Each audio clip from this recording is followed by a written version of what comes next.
أعوذ بالله من الشيطان الرجيم بسم الله الرحمن الرحيم أعوذ بالله من الشيطان الرجيم میں پناہ مانگتا ہوں اللہ تعالی سے حفاظت مانگتا ہوں شیطان مردود سے بچنے کے لیے۔ اردو میں اس کا ترجمہ ہماری زبانوں کے اعتبار سے ذرا ہمیں الجھا ہوا نظر آتا ہے۔ ہم سمجھتے ہیں کہ پناہ لیتا ہوں کس کی؟ جس سے بچنا چاہے۔ شیطان مردود سے پناہ مانگتا ہوں تو سننے میں ایسا لگتا ہے جیسا کہ شیطان سے مانگ رہا ہوں کہ تو مجھے حفاظت دے۔ نہیں، فائدہ یاد رکھیے گا، جس پر بھی آئے اس کا مطلب اس کی پناہ لے رہا ہوں، اس کی حفاظت میں جانا چاہتا ہوں، اور جس سے پہلے من آئے تو اس سے بچنا چاہتا ہوں۔ شیطان سے پہلے من ہے اور حق جل مجدہ کے اسم گرامی سے پہلے بھی ہے، تو مطلب کیا نکلا؟ شیطان کے وسوسوں سے بچنے کے لیے اللہ کی پناہ لیتا ہوں، بچنا چاہتا ہوں شیطان کے وسوسے سے اور پناہ لیتا ہوں اللہ کی۔ بہت سارے لوگ درود شریف پڑھتے ہیں، اس سے پہلے اعوذ باللہ پڑھتے ہیں، کوئی کتاب پڑھتے ہیں اس سے پہلے اعوذ باللہ پڑھتے ہیں، کوئی تعلیم کرتے ہیں اس سے پہلے اعوذ باللہ پڑھتے ہیں۔ بدقسمتی سے ہمارے لیڈر حضرات جو دین سے بیچارے چہرے سے کورے ہو گئے، دین کا علم نہیں ہے اور اپنے آپ کو کہلاتے مسلمان ہیں، تو وہ اپنی تقریروں سے پہلے اعوذ باللہ پڑھتے ہیں، شیطان سے پناہ مانگتے ہیں بیچارے۔ لیکن اس کا حکم پڑھنے کا اور اس کا ادب پڑھنے کا صرف قرآن کریم سے پہلے ہے۔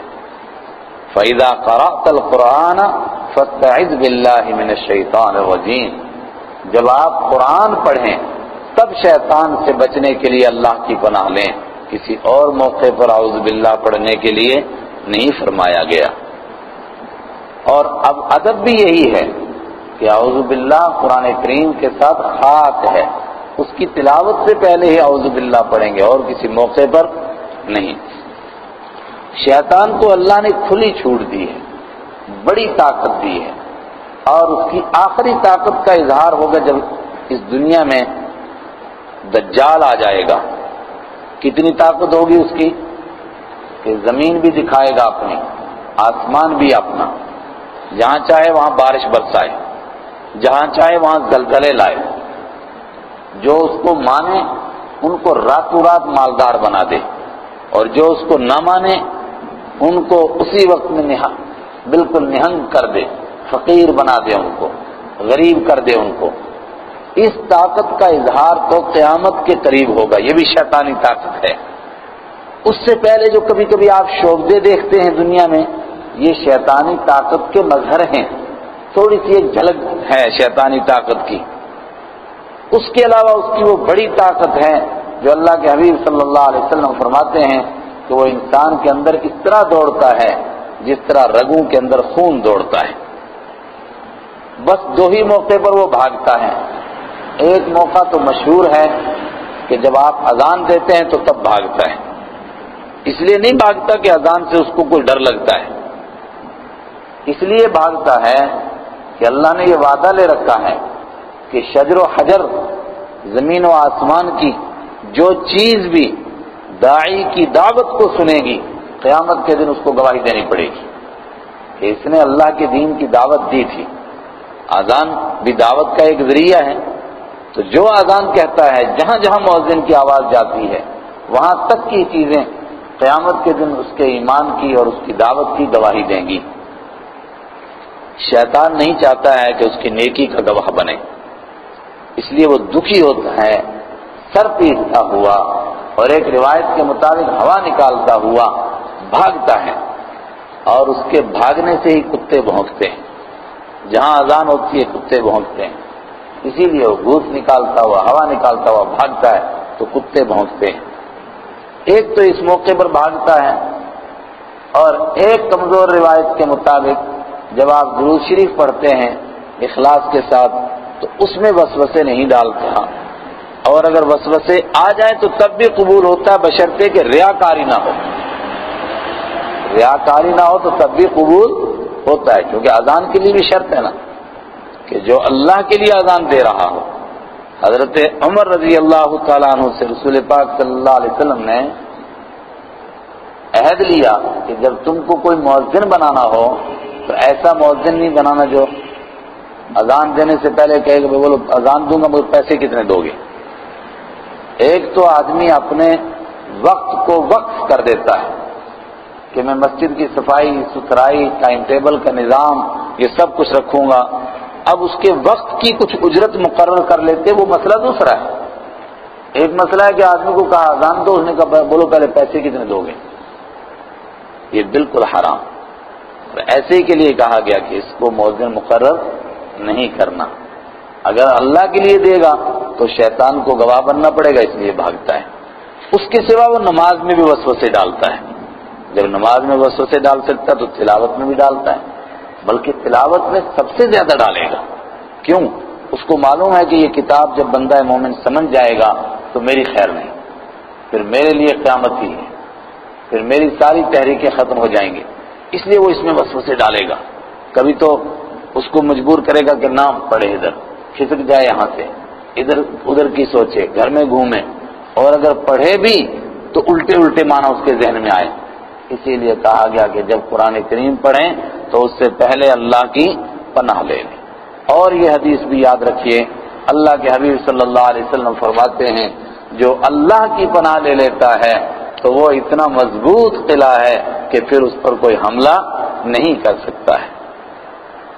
ایک روایت ہے کہ آپ صلی اللہ علیہ وسلم نے ایک خاتون سے نکاح فرمایا، اس کی زبان سے اتفاق سے نکلا یا جان بوجھ کر نکلا، لیکن نکل گیا کہ میں آپ سے بچنے کے لیے اللہ کی پناہ مانگتی ہوں۔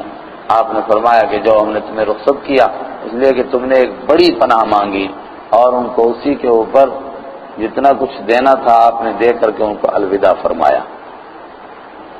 اسی موقع پر فرمایا کہ ایک بڑی پناہ ہے، جو پناہ یہ لے لیتا ہے اس پر کوئی چیز حملہ نہیں کر سکتی ہے۔ اعوذ باللہ قرآن کریم سے پہلے اسی لیے پڑھتے ہیں، اعوذ باللہ من الشیطان الرجیم، بسم اللہ الرحمن الرحیم۔ شروع اللہ کے نام سے جو بڑا مہربان نہایت رحم والا ہے۔ بسم اللہ الرحمن الرحیم شروع میں ہے اور اس سے پہلے کوئی لفظ موجود نہیں ہے، قرآن کریم میں نہیں ہے کوئی لفظ کہ میں شروع کرتا ہوں۔ قرآن کریم میں تو صرف اتنا ہے نا، اللہ کے نام سے جو بڑا مہربان نہایت رحم والا ہے۔ موقع کی مناسبت سے انسان جہاں جو موقع دیکھتا ہے وہاں وہ لفظ لگائے گا۔ کوئی پڑھ رہا ہے تو وہ کہے گا کہ اللہ کے نام سے پڑھتا ہوں، کوئی کام کر رہا ہے تو کہے گا اللہ کے نام سے کام کرتا ہوں۔ لیکن ایک آسان لفظ جو ہر جگہ چل جائے وہ لفظ ہے شروع کرتا ہوں، اس لیے کہا جاتا ہے اس کا ترجمہ شروع کرتا ہوں اللہ کے نام سے۔ لیکن چونکہ شروع میں بسم اللہ ہے تو اس لیے اس میں تاکید بھی آ گئی۔ عربی کا قاعدہ ہے جس چیز کو بعد میں آنا چاہیے اگر وہ پہلے آئے تو اس میں تاکید ہو جاتی ہے۔ تو مطلب کیا نکلا؟ اللہ ہی کے نام سے شروع کرتا ہوں جو بڑا مہربان ہے نہایت رحم والا ہے۔ الرحمن الرحیم دونوں لفظ مبالغے کے ہیں، لیکن رحیم کے اندر صفت مشبہ کا صیغہ بھی ہے، اسی لیے ہمارے مترجمین حضرات میں سے تقریباً اکثر لوگوں نے تو یہی ترجمہ کیا جو میں نے آپ کو سنا دیا، لیکن مولانا عبد الماجد دریابادی صاحب کا ترجمہ ہے رحیم صفت مشبہ، جس کا مطلب ہے ہمیشہ کوئی کام کرنا۔ تو انہوں نے ترجمہ کیا شروع کرتا ہوں اللہ کے نام سے جو بڑا مہربان ہے اور بار بار رحم کرنے والا ہے۔ یہاں بھی رحم کرنے والا اور وہاں بھی رحم کرنے والا ایمان والوں کے اعتبار سے۔ الحمدللہ رب العالمین سورہ فاتحہ قرآن کریم کا مقدمہ ہے۔ دیکھیے قرآن پاک سے شروع ہوتا ہے، یہ پہلا پارہ ہے اور اس پارے کا نام کیا رکھا؟ الف لام میم۔ کیوں؟ جو مقدمۃ الکتاب ہوتا ہے وہ کتاب سے پہلے ہوتا ہے۔ یہ قرآن کریم کا عنوان ہے، یہ قرآن کریم کا مضمون اور اس کی سرخی ہے، اور اس کی ایک ایک آیت قرآن پاک کی ایک ایک منزل اس کا مظہر ہے، اور جو مضامین اس میں بیان کیے گئے ہیں وہی مضامین پورے قرآن کریم کے اندر بکھرے ہوئے ہیں. اتنی تفصیل سے تو عرض نہیں کیا جا سکتا، کچھ رات بھی عرض کیا، لیکن آپ اس میں بطور خاص اس چیز کو دیکھیں گے کہ ہم عوام کے سامنے کس طرح اللہ کی کتاب کو آسان کر کے پیش کر سکیں. عقیدہ بنایا جا رہا ہے. الحمدللہ رب العالمین، تمام تعریفیں اللہ کے لیے ہیں. اور آپ نے کہیں پڑھا ہوگا کہ یہ وہ عربی کا لفظ ہے.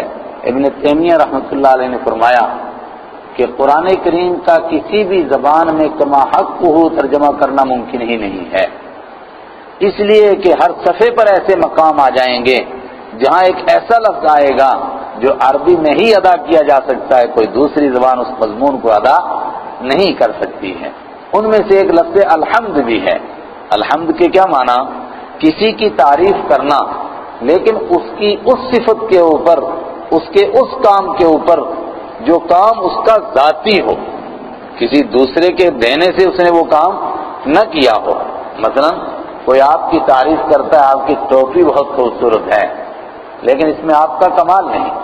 ایک تو کمال ہے ٹوپی بنانے والے کا، اور ہو سکتا ہے وہ بھی آپ کو کسی نے ہدیے میں دی ہو، آپ کی اپنے پیسوں کی ہو ہی نہ. کوئی آدمی تعریف کرے کہ آپ کا چشمہ بہت خوبصورت ہے، ایک تو آپ نے بنایا نہیں، اور اوپر سے ہو سکتا ہے کہ یہ بھی کسی نے آپ کو ہدیہ دیا ہے. اور اگر سارے ہدیوں سے آگے بڑھ جائیں تو سب دینے والا کون ہے؟ اللہ. اللہ نے وہ پیسے، اللہ نے وہ ذرائع بنائے جہاں سے یہ چیزیں ہم خرید کر لائیں. کوئی کہے کہ بہت خوبصورت آدمی دیکھا، یہ بھی اس کا کمال نہیں، اس لیے کہ دینے والا کون ہے؟ اللہ. کوئی آدمی کہ بہت زبردست عالم، اتنا علم، مگر علم دینے والا کون؟ اللہ. تو بندے کی تعریف نہیں ہوئی. یہ ان چیزوں کی تعریف ہو رہی ہے جو کسی اور کے دیے ہوئے ہیں، اس کے اپنے یہ چیزیں نہیں ہیں. اردو کا تو مجھے کوئی لفظ ذہن میں نہیں، لیکن ہمارے علاقے کا ایک محاورہ بہت فٹ آتا ہے. کہتے ہیں کہ روٹیاں کوئی مانگ کر لائے اور پھر روٹی کھائے اور پھر جا کر سڑک میں کہے ہاں کیا مزہ آیا آج. بالکل ساری کائنات کا ان کے کاموں پر تعریف کرنا ایسا ہی ہے. سب کچھ ہمارا مانگا ہوا، مالک الملک کا دیا ہوا ہمارا ہے ہی کیا ہے. کوئی آدمی کہے کہ مجھے بہت بہترین حافظہ ہے، اور تیرے باپ کا ہے، دیا ہوا تو اللہ کا ہے. اس لیے کسی کے کام کے اوپر نہیں کہہ سکتے حمدت لک، میں تیری تعریف کرتا ہوں، احمد لک، میں تیری تعریف کرتا ہوں. اگر کہہ سکتے ہیں یہ لفظ تو کس کے لیے کہیں گے؟ وجہ حمد اس تعریف کو کہتے ہیں جو کسی کے ذاتی کمال پر ہو، اور کائنات میں اللہ کے سوا کسی کا ذاتی کمال ہے ہی نہیں ہے. کس کی تعریف کریں گے؟ سب دوسرے کا دیا ہوا، کسی کا بنایا ہوا. مسجد کتنی خوبصورت بنائی، بھائی مستری نے بنائی مسجد کا، اس میں اینٹ پتھر کا کوئی تھوڑا کمال ہے، تو بنانے والے کا کمال ہے. الحمد، اللہ نے ایسا لفظ کیا دیکھیے چنا ہے کہ جو اللہ ہی کے لیے استعمال ہو سکتا ہے، کسی دوسرے کے لیے استعمال نہیں ہو سکتا ہے. اور انہی مواقع کے لیے ابن تیمیہ نے کہا تھا کہ کسی دوسری جگہ دوسری زبان میں اس کا ترجمہ آسان کام نہیں ہے. وہ تو ایک مضمون کو، اس کے معانی کو ادا کرنے کی کوشش ہوتی ہے، الفاظ اس کے قد کے مل نہیں سکتے ہیں. بلکہ ابن تیمیہ نے ایک دوسرا بات بھی کہی، وہ بھی بڑی عجیب. کہا ایک ہی لفظ کو ادا کرنے، ایک معنی کو ادا کرنے کے لیے قرآن پاک میں مختلف الفاظ آتے ہیں. مثلا ابھی آ رہا لا ریبہ، کوئی شک نہیں، تو شک کا لفظ بھی تو عربی کا ہے نا، لا شک کا، کوئی شک نہیں، یہ بھی قرآن پاک میں ہے. اور بھی بہت سارے الفاظ ہیں شک کے لیے، اتنے الفاظ. تو کیا یہ سب مترادف ہے آپس میں؟ ابن تیمیہ کہتے ہیں مترادف نہیں ہے، بلکہ ہر لفظ ایک الگ قسم کا معنی بیان کر رہا ہے. مثلا ریب کس شک کو کہتے ہیں؟ ادنا سا شک. ادنا سا شک کیسے؟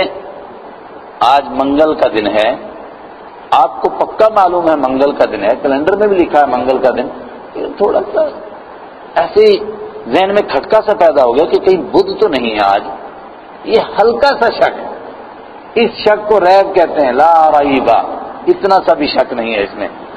اور لا شک کا، یہ اس سے اوپر کا شک ہے. اسی لا وریہ، یہ اس سے اوپر کا شک ہے. وہ بڑھتا جاتا ہے. وہ کہتے ہیں کہ الفاظ مترادف نہیں ہیں بلکہ ہر لفظ الگ معنی ادا کر رہا ہے. اب بیچاری غریب اردو، اس سے پوچھو لا شک کا کوئی شک نہیں، لا ریبہ کوئی شک نہیں، لا مریا کوئی شک نہیں، اس کے پاس تو دوسرے الفاظ ہی نہیں ہیں. ڈرنے کے لیے لا خوف یہ بھی لفظ آیا ہے، خشی یخشا یہ بھی لفظ ڈرنے کے لیے آیا، اور کتنے لا ایک اور لفظ آیا نا حضرت عیسیٰ علیہ السلام سے اللہ نے، موسیٰ علیہ السلام سے اللہ نے فرمایا تھا ڈرنے کے لیے. اور ایک لفظ اتقا یتقی تقوی یہ بھی ڈرنے کے لیے ہے. لیکن کیا یہ سارے الفاظ برابر ہیں؟ نہ، سب کا مفہوم الگ الگ ہے، الگ قسم کا خوف، الگ قسم کا ڈر ہے، اور انہی الگ الگ قسم کے ڈر کو ادا کرنے کے لیے مختلف قسم کے الفاظ ہیں. ان میں سے الحمدللہ رب العالمین، تمام تعریفیں اللہ کے لیے، رب العالمین جو سارے جہانوں کا رب ہے. رب یرب اصل میں کہتا راب، لیکن کثرت استعمال نے الف کو حذف کیا، پیچھے رہ گیا رب. رب العالمین سارے جہانوں کا رب اللہ ہے. سارے جہان فرمایا، رات عرض کر چکا کہ سب کو اس میں شامل کرنا مقصد ہے، اور رب کا لفظ استعمال فرمایا اس لیے کہ عربوں کو اسی پر بحث تھی کہ پالنے والے کچھ اور بھی ہیں. خالق تو اللہ کو مانتے تھے، اگر ان سے پوچھو آسمان و زمین کو کس نے پیدا کیا، جواب کیا دیتے تھے؟ لَيَقُولُنَّ اللَّهُ، ضرور بضرور اللہ نے. رب العالمین سارے جہانوں کا پالنے والا ہے، اور جہانوں سے مراد مختلف قسم کی مخلوق بھی، مختلف قسم کی کائنات بھی، اور مزید کتنے راز کھلیں گے وہ اللہ ہی جانتا ہے. الرحمن الرحیم بہت مہربان، بار بار رحم کرنے والا. مالک یوم الدین قیامت کے دن کا مالک. ذرا گہرائی سے دیکھیں، لفظ لفظ کے ساتھ جڑا ہوا ہے. الحمدللہ تمام تعریفیں اللہ کے لیے، ایک دعویٰ ہے اللہ کے لیے سب تعریفیں. حمد کسی اور کی ہو ہی نہیں سکتی. کیوں نہیں ہو سکتی؟ کو پوچھے، اور بھی تو اتنی کائنات میں اچھے کام کرتے ہیں. فرمایا تعریف اللہ ہی کے لیے ہو سکتی ہے، اس لیے کہ ذاتی کمال اسی کا ہے. لیکن یہ گہری بات ہے، ہر آدمی کی نظر فوراً اس پر نہیں جائے گی. تو دوسری بات ارشاد فرمائی رب العالمین سب کو پالنے والا اللہ ہے. اس لیے کائنات میں جس کی تعریف بھی کرتے وہ حقیقت میں تعریف ہوتی کس کی ہے؟ اللہ کی ہوتی ہے. کسی بندے کی تعریف کریں، بندے کو پیدا کرنے والا اللہ ہے. کسی انجینئر کی تعریف کریں، پیدا کرنے والا اللہ، علم دینے والا اللہ. تو تعریف حقیقت میں کس کی ہوئی؟ یعنی جیسے کوئی آپ کی تعریف کرے کہ وہ ماشاءاللہ اتنے زبردست طالب علم، تو یہ اصل میں آپ کے استاد کی تعریف ہے، آپ کی تعریف نہیں. کائنات میں جس کی بھی تعریف کریں گے تعریف ہوگی اللہ کی. سارے جہانوں کو پالنے والا اللہ ہے. کیوں پالتا ہے؟ یہ ٹھیکہ اس نے اپنے ذمہ کیوں لیا ہے؟ کیا بندوں کا اس نے کچھ دینا ہے؟ الرحمن الرحیم بہت زیادہ رحم کرنے والا ہے.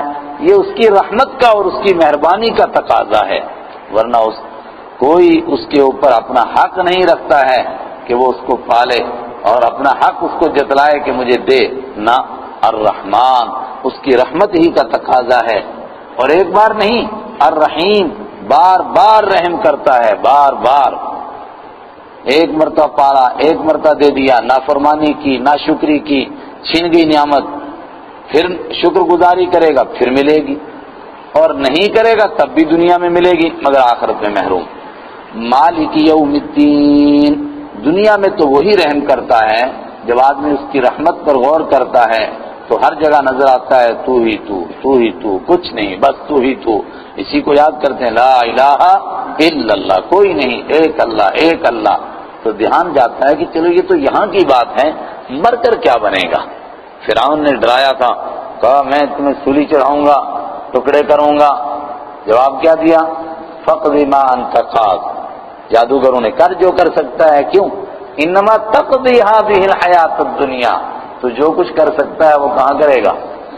اس دنیا میں ہی کر سکتا ہے. مر کر تیری حکومت نہیں چلتی ہے، وہاں کسی کی نہیں چلتی ہے. کوئی کہے قبر میں نہیں چھوڑوں گا، تو قبر میں تو کیا کرے گا؟ مر کر بھی پیچھے رہوں گا. نہ، وہاں تیری حکومت نہیں، وہاں مالک یوم الدین، وہاں کا مالک اکیلا اللہ ہے۔ اور جب بندہ اس پر غور کرتے ہوئے پڑھتا ہے تعریف اللہ کی، رحمان بھی وہ، رحیم بھی وہ، اور مر کر تو وہی وہ، کبھی اس تصور کو، اس منظر کو ذہن میں لائیں کہ جب محشر کے میدان میں آدمی اٹھے گا کیسے حفاتن عراتن غرلا، پاؤں ننگے، سر ننگا، جسم ننگا، اور کوئی ساتھ نہیں، رشتہ دار نہیں، آل اولاد نہیں، کوئی مالک نہیں۔ لمن الملک اليوم، آج کس کی بادشاہی ہے؟ الملک یومئذ للہ، آج ساری بادشاہی اللہ ہی کے لیے ہے، کسی کی طاقت نہیں۔ جب اس چیز کو سامنے رکھتا ہے تو اس کو مجبور ہو جاتا ہے کہنے پر ایاک نعبد، جب یہاں بھی تو اور وہاں بھی، وہاں ہم شفاعت کو مانتے ہیں، شفاعت کا مسئلہ آئے گا وہاں اس پر بات ہوگی، لیکن وہ شفاعت کون سی؟ الا من ارتضی، شفاعت اسی کی ہوگی جس سے اللہ راضی ہوگا، جس سے اللہ راضی نہیں ہوگا اس کی شفاعت بھی کام نہیں آئے گی۔ اور کوئی کہے نیک عمل، تو نیک عمل کے لیے بھی کیا کہا؟ الا ما رحم ربی، جس پر اللہ رحم کرے۔ اللہ کے حبیب صلی اللہ علیہ وسلم نے تو یہ لفظ اپنے لیے بھی استعمال فرمایا۔ آپ نے فرمایا نا جنت میں کوئی نہیں جائے گا مگر اللہ ہی کے کرم سے، تو عرض کیا کہ آپ بھی، آپ کے تو اتنے اعمال، فرمایا ہاں میں بھی اللہ کے کرم سے۔ تو جب وہاں بھی کچھ نگاہ نہیں پڑتی کسی چیز پر، یہاں تک کہ سفارشوں پر بھی نہیں، لا تنفعهم شفاعت الشافعین، آج سفارش کرنے والوں کی سفارش بھی کچھ کام نہیں آتی ہے۔ تو پھر سمجھو آدمی مجبور ہوتا ہے یہ کہنے پر کیا؟ ایاک نعبد، جب ہے ہی کہیں کوئی دوسرا نہیں تو پھر تیری ہی عبادت کرتے ہیں، وایاک نستعین، اور خاص تجھ ہی سے مدد مانگتے ہیں۔ کیا کہتے ہیں اس کو علمی زبان میں؟ التفات، یعنی کبھی صیغہ غائب کا اور کبھی صیغہ حاضر کا بدلتے رہتے ہیں۔ یہاں التفات من الغیبۃ الی الحاضر الی الخطاب، غیب کی طرف سے سیدھا حاضر کی طرف لے آئے۔ ہر جگہ اس کا مضمون اور ہر جگہ اس کا مقصود الگ الگ ہوگا۔ یہاں مقصود قاضی بیضاوی کے مطابق کیا ہے کہ آدمی جب پڑھتے ہوئے یہاں پہنچتا ہے تو خود بخود اس کو ایسا لگتا ہے جیسے میں عرش کے سامنے کھڑا ہوں، اللہ کے سامنے۔ ایاک نعبد، ہم تیری عبادت کرتے ہیں، وایاک نستعین، اور تجھ ہی سے مدد مانگتے ہیں۔ دیکھیے مدد کے لیے بھی بہت سارے الفاظ آتے ہیں، لیکن یہاں استعانت کا لفظ استعمال ہوا، مدد مانگنا۔ نصر ینصر کے معنی بھی مدد ہے، اس سے استنصر بھی آ سکتا تھا، مدد مانگتے ہیں۔ لیکن اکثر نصر من اللہ و فتح قریب بڑے بڑے کاموں کے لیے آدمی سمجھتا ہے، اور چھوٹا سا کوئی کام کر دیا، کوئی دودھ پڑی ہوئی چیز تھی، آپ نے کہا ذرا اٹھا دینا، اس نے اٹھا دی تو آپ نے کہا آپ نے بڑی معاونت کی میری، یہ چھوٹی سی مدد ہو گئی۔ اسی کے پیش نظر نستعین، ہر چھوٹی بڑی مدد تجھ ہی سے مانگتے ہیں۔ ایاک نعبد، تیری ہی عبادت کرتے ہیں، وایاک نستعین، اور تجھ ہی سے مدد مانگتے ہیں۔ اور مدد مانگنے میں سیدھا جناب ابھی مانگتے ہیں تازہ کیا مانگتے ہیں؟